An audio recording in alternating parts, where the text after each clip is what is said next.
Hi everybody, Santosh here. Today I am going to deliver my next lecture number 12 on strengthening of bridge and some important questions asked in MPSC examination as well as degree level examination regarding strengthening of bridge. So, what is the strengthening of bridge? What is the necessity of strengthening of bridge? The old bridges become weak due to some reasons like improper functioning of bearings, shear cracks in the girder. To remove this deficiency, various measures are adopted for proper functioning of bridge. Is termed as strengthening of bridge, and method of strengthening is different for different types of bridges, right? Then we will discuss about the strengthening of various types of bridges. First type of bridge is masonry arch bridge, which is old one. They are strengthened by removing filling over the arch. Filling over the arch is removed and the RCC arch slab is cast on the top of roughened extrados. Extrados means external curve of the arch and intrados means internal curve. The slab is keyed into the abutments. The slab is keyed with the abutments, and when arch is very weak to withstand the load more than its own weight, then by help of removable shutters, a new RCC arch is erected several inches above the extrados of existing arch. Okay. Please see this figure, and in this figure the both cases are shown.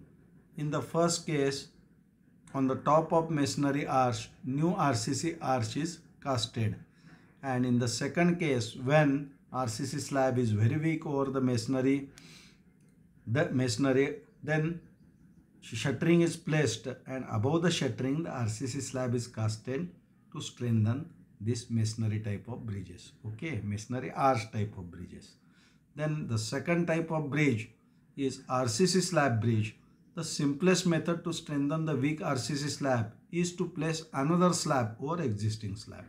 So we have to put the another slab over the existing slab of bridge for the RCC slab bridges.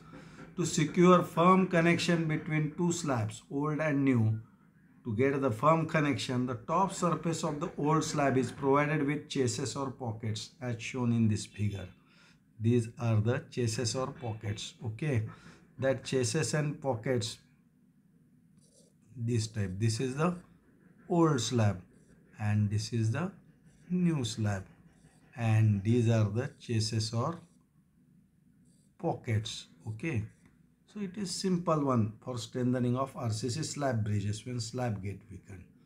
Then third type is RCC beam and slab type of bridges. Steel I-beams are provided on each side of existing beam in order to strengthen it, as shown in the figure. The steel beams are placed on either side of existing beam, and when the span is longer, the cross girders are also provided to take a load and distribute on the main girders at regular intervals. Okay, so if these are the cross girders, then this is the girder, or we called it as a longer span, and that for longer span this is the longer span cross girders are provided. Okay, and they are placed at regular intervals. Okay, then we will discuss about the continuous bridges. Without considerable variation, continuous span may be strengthened just like a single span. When a span being strengthened, it should be seen that adjacent span should not be weakened. So strengthening is same as that of single span, but consideration must be given for the adjacent span. Then steel bridges. Steel bridges, they are usually strengthened by providing extra steel plates or angles. So additional steel is provided, or sometimes it is strengthened by concrete encasement methods. Means steel is encased in the concrete as shown in this figure. This is the concrete and this is the steel beam. So encasement method is used, right? Then we will discuss about the suspension bridges. For suspension bridges, extra suspension arrangement, cable with fasteners are provided.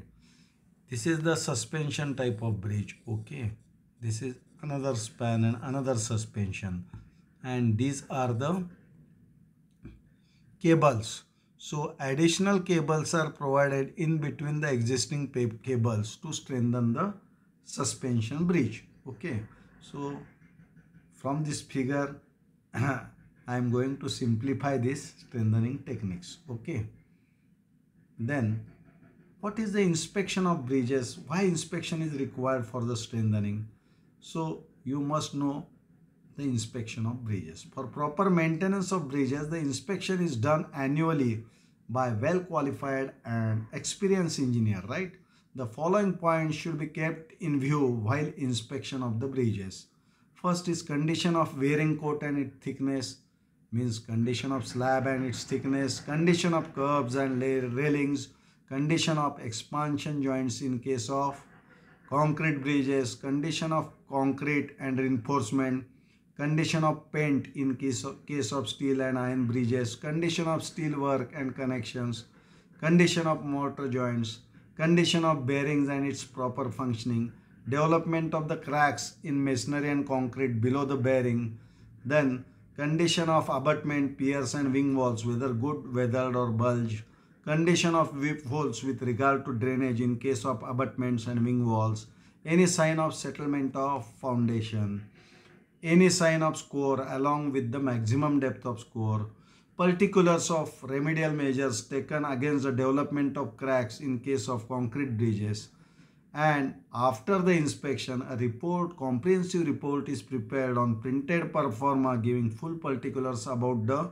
bridge under consideration, and then repair work of strengthening work is carried out accordingly by the bridge engineer by taking proper approvals. Then we will discuss about strengthening by grouting.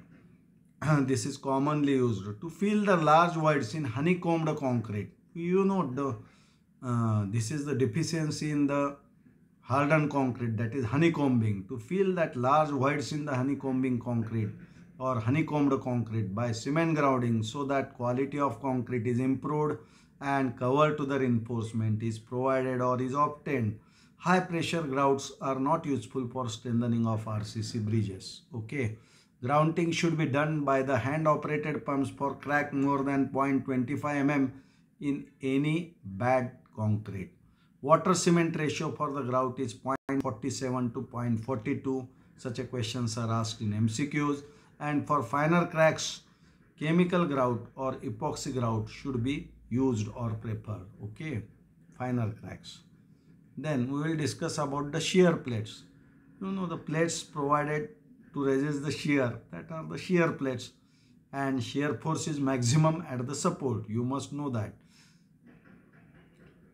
right?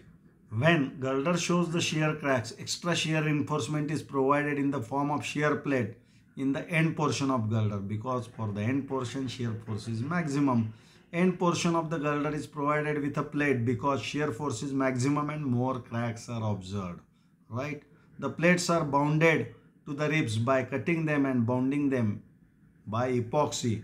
Proper anchorage, means proper fixing of with bond plate is necessary, and for proper anchorage mild steel bar in inverted U fashion are also welded to bond plate and embedded in concrete. Okay, so please look at this figure.